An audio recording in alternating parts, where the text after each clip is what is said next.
Alright, we are getting into the Pythagorean Theorem and its converse, lesson 4 of Unit 2. Well, we are going to use the Pythagorean Theorem and its converse today. Pretty straightforward right there. The Pythagorean Theorem. It has to do with any right triangle. So you can call, I called side A the short leg, I called side B the long leg, and side C is always the hypotenuse in any triangle, because see, using the Pythagorean Theorem is the formula itself. A squared plus B squared is equal to C squared. And that's that infamous, or that very famous formula, the Pythagorean Theorem. Some people say, I don't know, there are math jokes about that, I could tell you later. But, here we go. Now, the reason why the hypotenuse, or C, which is the opposite side of the right angle, that's always got to be the biggest side, because you're never going to have a bigger angle than a right angle or even something that's obtuse. But that's the biggest angle in a triangle, because the other two must add up to the remaining 90 degrees. So, alright. Now, for the Pythagorean Theorem, this can be used to find the length of any side of a right triangle. As long as you have the other two sides, we're good to go. And then, like I said, a squared plus b squared equals c squared, where a and b are always going to be two of the legs and c is the hypotenuse. Alright, now to go along with this, we have the converse of the Pythagorean Theorem. And that states that if the square of one side of a triangle, let's say, well, see, the thing is, the square is like x. If x is squared, if the square of one side of a triangle is equal to the sum of the squares of the other two sides, which we would say 10 squared plus 12 squared. So if the square of one side is equal to the sum, which means adding, of the squares of the other two sides, then the triangle is indeed a right triangle. Because that's just proving that it's using the Pythagorean Theorem. Well, I want you to take a look at that phrase, because what we're going to do is take a look at this Wizard of Oz clip. The wizard that failed attempt at the Wizard of Oz using Pythagorean Theorem. Let's take a quick look at that. Here I have, let's play it. Let's see if this works for you.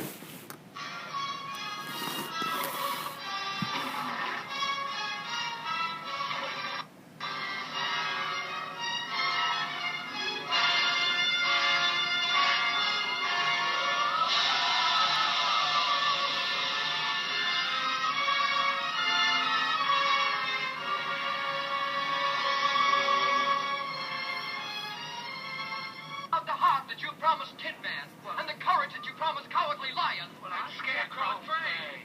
Why, anybody can have a brain. That's a very mediocre commodity. Every pusillanimous creature that crawls on the earth or slinks through slimy seas has a brain. Back where I come from, we have universities, seats of great learning, where men go to become great thinkers. And when they come out, they think deep thoughts, and with no more brains than you have. But they have one thing you haven't got, a diploma. Therefore, by virtue of the authority vested in me by the Universitatis Comitiatum e Pluribus Unum, I hereby confer upon you the honorary degree of Ph.D. PhD? That's Doctor of Thinkology.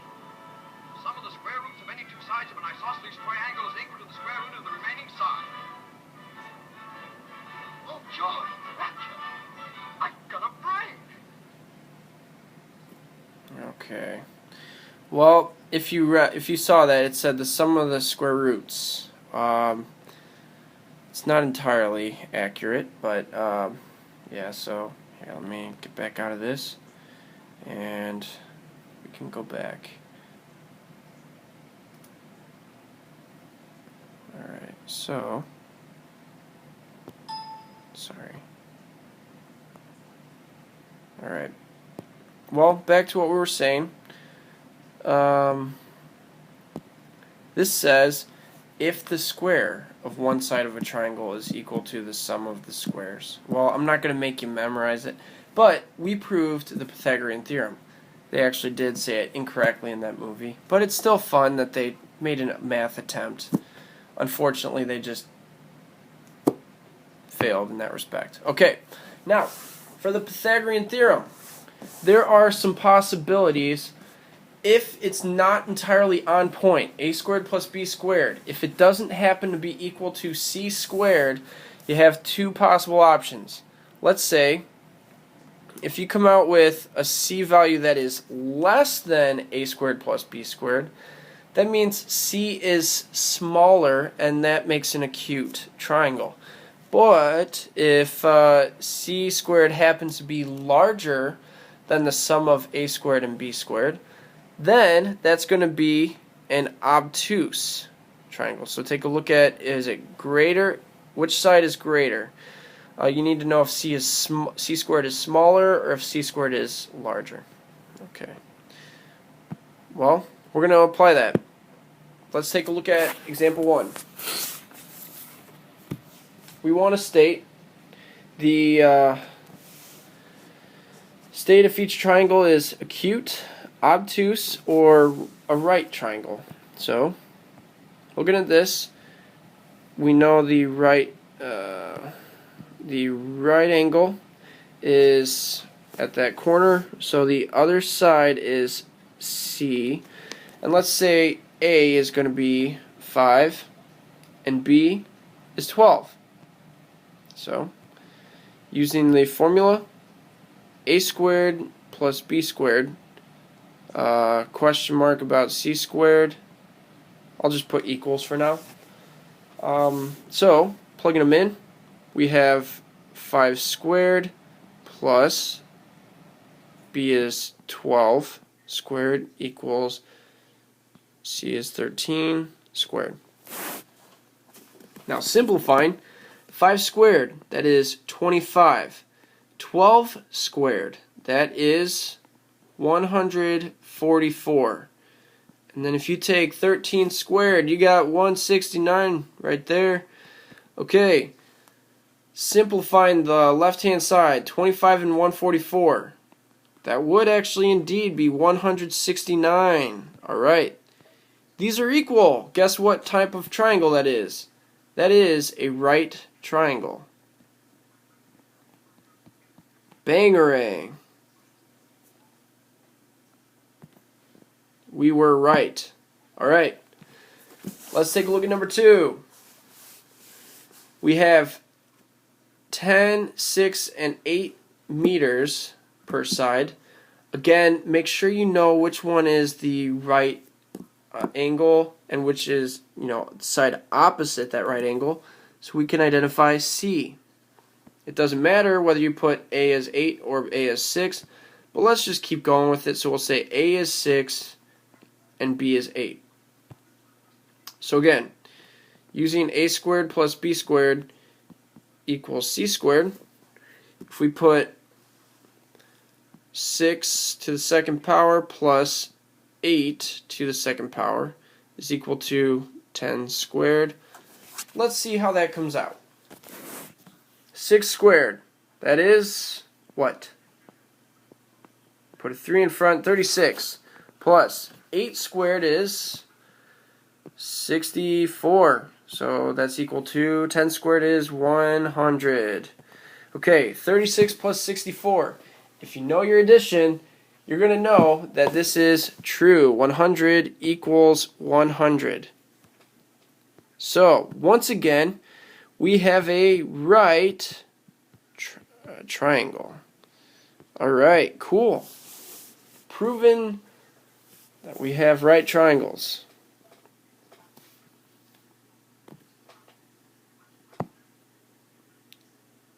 Let's take this one, for example. 3, 4, and 5. Can't possibly work, can it?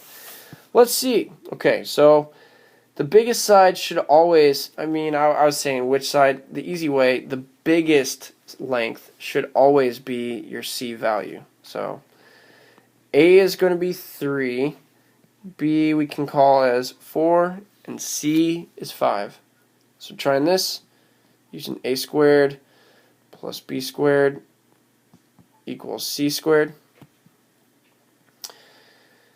A squared, that is 3 to the second power. B squared, that is going to be plus 4 to the second power. And we have that equal to 5 to the second power. Checking one more time. 3 squared is 9. 4 squared is 16. And 5 squared is 25. 9 plus 16 plus 25. That would be 25 equals 25. Cool. Now, sometimes you're not always going to get, and by the way, the answer here, before I get ahead of myself, this is a right triangle. We've proven 3 for 3 so far. But I want to take a quick side note. This 3, that 4, and that 5. The side lengths here, they're not always going to be perfect like that. The first 3 were indeed true. This is called a Pythagorean triple. If you have 1, 2, 3 sides that are whole numbers and they added together, if they can be plugged into the Pythagorean theorem and make all whole numbers and make it true, that's a Pythagorean triple when you do have the 3 that make that available. Alright, now let's try number 4. I don't know if this one's going to be. Let's see. So, again, the biggest side should be used with pen. C. We'll say C is 15, 12 is going to be our B, and A is going to be our little 5 guy over here. So we have A squared plus B squared equals C squared.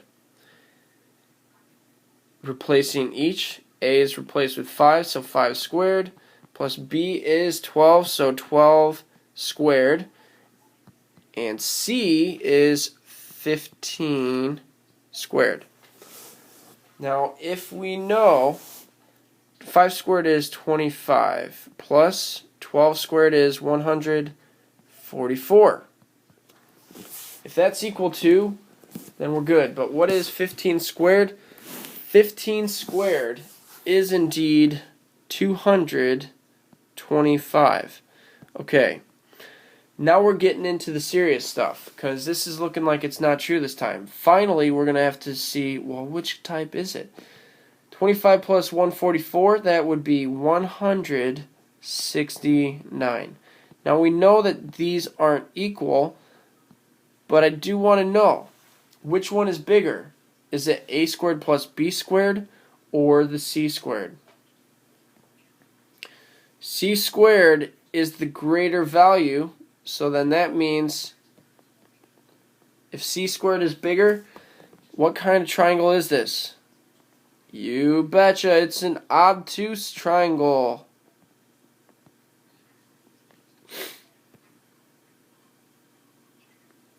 Alright, well, it doesn't hurt to at least try and set it up like that right triangle. Okay, so this one's obtuse. Let's try number 5. So, again, this looks like the right, or the hypotenuse. So we're going to put this as C. We'll say A is 6 and B is 7. Setting it up, again, what's the formula? A squared plus B squared equals c squared. What is a squared? 6 to the second power. B squared is 7 to the second power. And c squared. Now, this one, if you want, I'm going to put this radical 85 parentheses squared, because it helps to know if you square a radical. Well, we'll get to that in a second. 6 squared is 36. 7 squared is 49. And radical 85 squared. If some of you recall from Algebra 1, when you square a radical, it just removes the hat. So we have that equal to 85. Now, if we take 36 plus 49, what would that be? 3 and 4 is 7. Plus 15, that's 85 equals 85. And guess what? This is indeed true. So, here we go. We have a right triangle. Nice work. Alright, right triangles across the board. Number 6, though. Checking another one. We have 14, 5 radical 2, and radical 147. So if we set this up, again, see how the big side is, with the numbers, you want to make sure that your hypotenuse is opposite side. It's always on that diagonal. So we're looking at C being 14, A being 5 radical 2, and B being radical 147. So let's check it out. What's the formula? A squared plus B squared equals C squared. Okay. Now, what is A? I'm going to put 5 radical 2 in parentheses. We'll square that. B is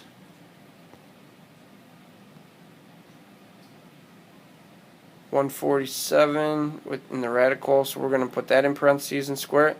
It's going to be equal to C squared. So let's put 14 in the place and we'll square that. Okay. Now, getting to this part, we have to, in order to simplify this, we always have to take 5 and square that and multiply it by whatever value under the radical. 5 squared is 25 times 2, it's going to be 50. Now, when you have the whole radical under, or like the whole radicand under the radical, it's just going to be 50 plus, in this case, 147. Well, that'll be equal to 14 squared is 196. Alright. And looking here. 50 plus 147 is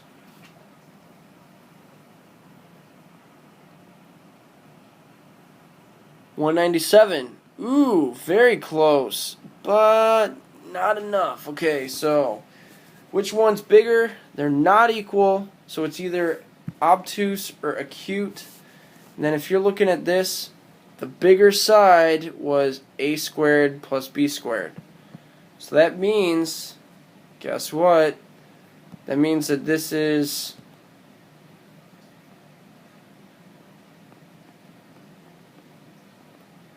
an acute triangle.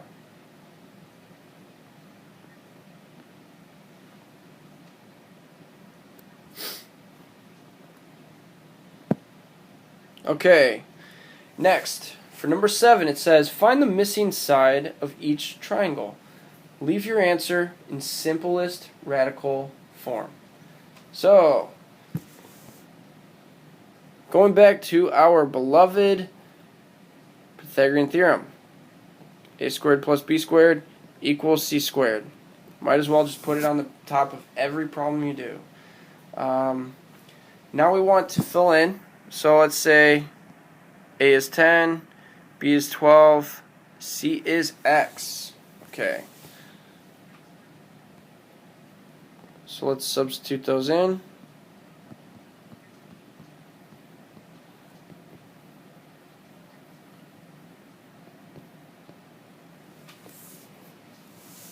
Alright, 10 squared. That would be 100. 12 squared. That is 144. And x squared is x squared. We are solving that. But let's take a look. 100 plus 144. That's a lovely 244. Now, if we're trying to solve to find x, we have to take the square root of both sides. Algebraically, when you take the square root of an unknown number, you have to get two answers. This should come out as plus or minus radical 244. And what we need to do is ultimately figure out, we have to see if we can simplify radical 244. Because we do need to put this in simplest radical form. So, taking a look, now I'm just going to do some little work on the side here. I'm thinking 244, that simplifies, looks like it's divisible by 4, so let's try that just to start. Radical 4, and if we divide that 4 from both of those, we have 24 divided by 4 is 6, 4 divided by 4 is 1. I do believe 61 is a prime number, but the square root of 4 is 2. So we have 2 radical 61. We're going to leave it like that, and we'll say that x equals plus or minus 2 radical 61. But honestly, because we're talking about lengths in a figure, we're not going to actually use the negative answer. So our answer is just going to be 2 radical 61. And you could say km for kilometers.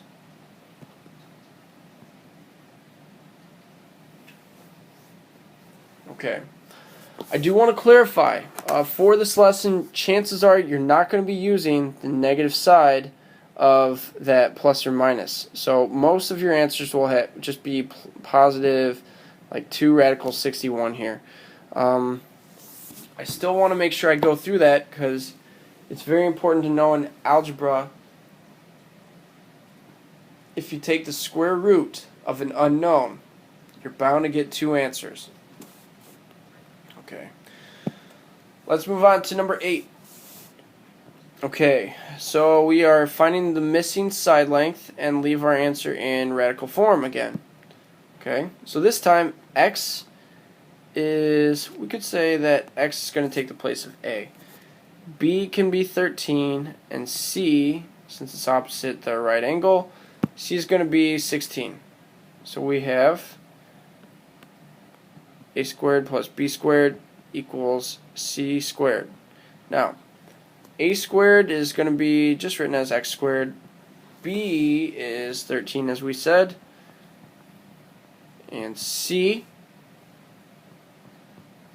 is 16. So, x squared plus, let's see if anybody remembers, 13 squared. 169. And 16 squared. 256. Okay, now, if we're solving, got to isolate the variable. We get that x squared equals, what would this be?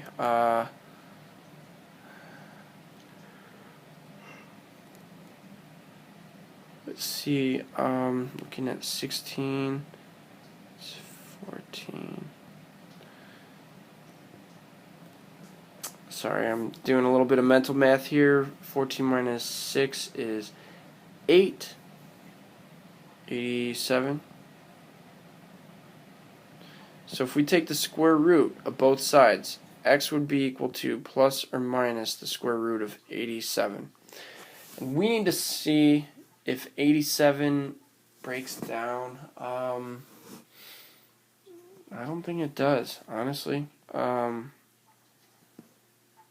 have to come back to that one. But so, I mean, like, if you check the factors of 87, I have worked with this number before, but I think it's only leading to a prime. If we were to use the rule of factors like 87, 8 plus 7 is 15, and I know that 15 is divisible by 3, so if I try to use 3 as a factor, 3 goes into 8 twice, so 3 times 2 is 6, and if you take a remainder, you'd have 27 divided by 3 is 9. So the factors of 87 are 3 and 29, and both of those are prime numbers, so we're just going to leave it as radical 87. And there we go with the answer there. X equals radical 87 meters.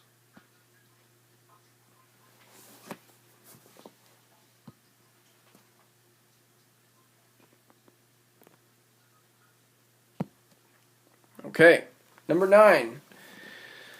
We want to state if this triangle is a right triangle. How do we do that? The same way we've done everything, Pinky. We're going to take over the world. Alright, well, let's use the Pythagorean Theorem.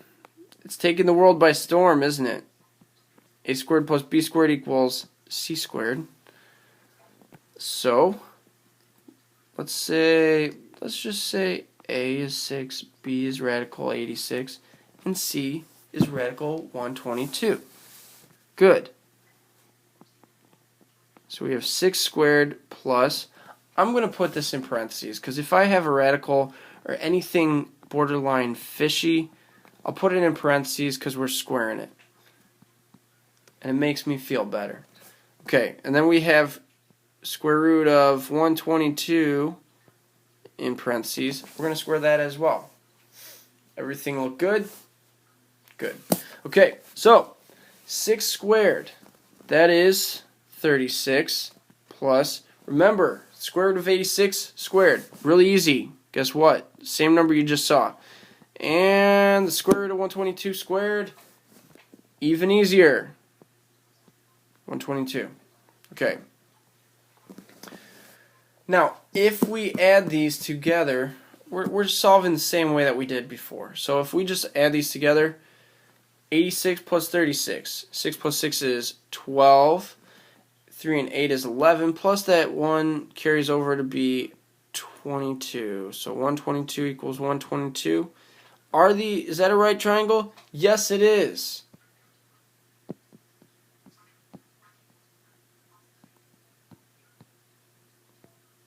Boom. It's a right triangle. And actually, you know what? Something you can do is abbreviate that as RT. And you can put the triangle symbol. That's fine. Okay, one more, I think. Yes, that's true. So, we have our 3 sides. Again, we got to prove if this is indeed a right triangle or if it's not. So, going back to our one and only beautiful formula.